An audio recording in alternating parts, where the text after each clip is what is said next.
Vintage classes में आपका स्वागत है। आज के क्लास में हम लोग भारतीय संविधान के भाग 2 में नागरिकता से संबंधित अनुच्छेद 7 और अनुच्छेद 8 के संबंध में पढ़ेंगे। पिछले जो है क्लास में हम लोग अनुच्छेद 5 और 6 के संबंध में पढ़ चुके हैं। अब आगे चलते हैं। देखिए अनुच्छेद 7 में यह कहा गया है कि पाकिस्तान को प्रव्रजन करने वाले कुछ व्यक्तियों के नागरिकता के अधिकार, अर्थात यह कहा गया है कि जो भारत से पाकिस्तान चले गए थे उनको किस तरह से नागरिकता दी जा सकती है, उनके नागरिकता के अधिकार कैसे होंगे।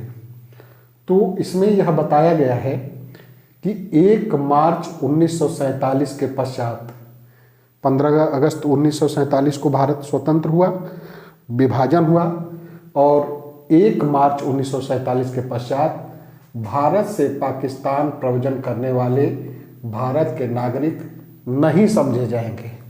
मतलब 1 मार्च 1947 के पश्चात जो भारत से पाकिस्तान गए हैं वो भारत के नागरिक नहीं समझे जाएंगे, परंतु यदि वे,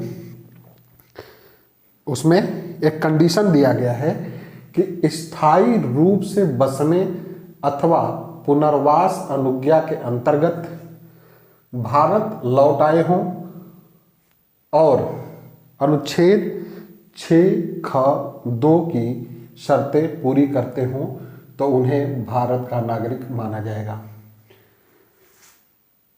कहने का मतलब यह है कि इस अनुच्छेद में यह प्राविधान किया गया कि 1 मार्च 1947 के बाद जो भारत से पाकिस्तान चला गया वो जो है भारत का नागरिक नहीं माना जाएगा, परंतु यदि वह पुनर्वास अनुज्ञा पद्धति जो रीसेटलमेंट परमिट सिस्टम है उसके अंतर्गत वह भारत लौट आया हो, उसमें यह व्यवस्था की गई है कि अनुच्छेद 6(ख)(2) में कि 6(ख)(2) की शर्तें पूरी करता हो, अर्थात 19 जुलाई 1948 के पश्चात भारत लौट आया हो और भारत में सरकार द्वारा नियुक्त पदाधिकारी के से जो वो है पंजीकरण, नागरिक के रूप में अपना पंजीकरण करा लिया हो।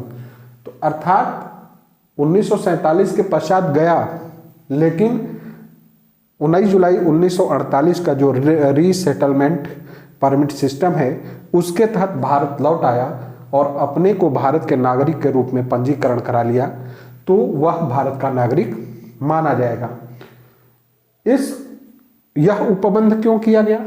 इस उपबंध का जो उद्देश्य है वो ये है कि जब भारत और पाकिस्तान का बंटवारा हुआ तो उसमें हिंदू मुस्लिम उपद्रव हुआ।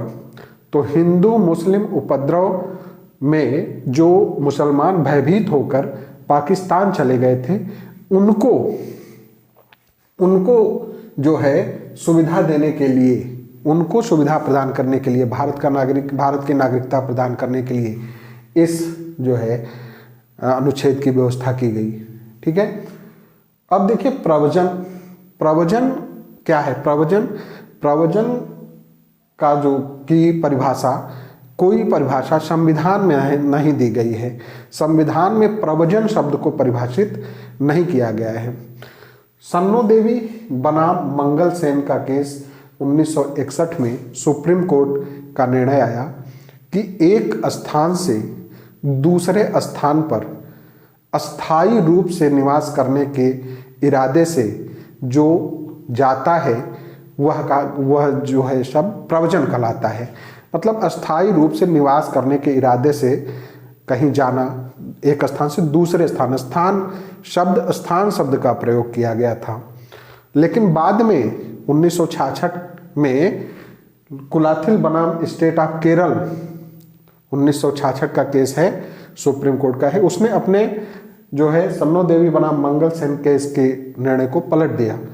उसने कहा कि जो है एक स्थान से दूसरे स्थान पर नहीं बल्कि एक देश से दूसरे देश को जाना, बशर्ते ऐसा किसी उद्देश्य विशेष और सीमित अवधि के लिए ना किया गया हो। मतलब लॉन्ग टर्म के लिए, अस्थायी रूप से निवास करने के लिए किसी उद्देश्य से विदेश में जाना प्रयोजन नहीं कहलाएगा, बल्कि स्थायी रूप से निवास करने के इरादे से गया हुआ प्रयोजन कहलाएगा। ठीक है, अब आते हैं हम लोग अनुच्छेद 8 पर। अनुच्छेद 8 में यह कहा गया कि भारत के बाहर रहने वाले भारतीय उद्भव के कुछ व्यक्तियों के नागरिकता के अधिकार। वे व्यक्ति जो भारत के बाहर रहते हैं उनको भारत की नागरिकता कैसे मिलेगी? कोई व्यक्ति जो स्वयं या उसके माता पिता में अथवा पितामह या पितामही अथवा मातामह या मातामही में से कोई भारत सरकार अधिनियम 1935 में परिभाषित भारत में जन्मा हो तथा भारत के बाहर सामान्यतया निवास कर रहा हो, उसे भारत का नागरिक समझा जाएगा, बशर्ते कि उसने उस देश में स्थित भारत के राजनयिक या काउंसिली प्रतिनिधि से आवेदन द्वारा नागरिक पंजीकरण संविधान प्रारंभ होने से पूर्व या पश्चात करा लिया हो। यह भारत में सामान्यतया निवास करने वाले व्यक्तियों के नागरिकता से संबंधित अधिकार की बात है कि कोई व्यक्ति जो स्वयं या उसके माता पिता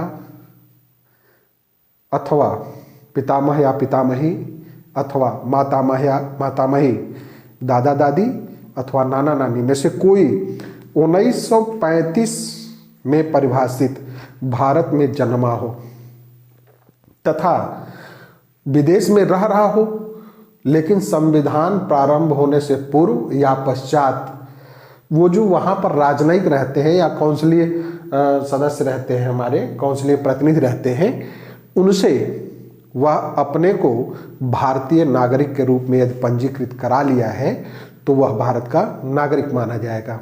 ठीक है, यह व्यवस्था पाकिस्तान जाने वाले व्यक्तियों के लिए नहीं है।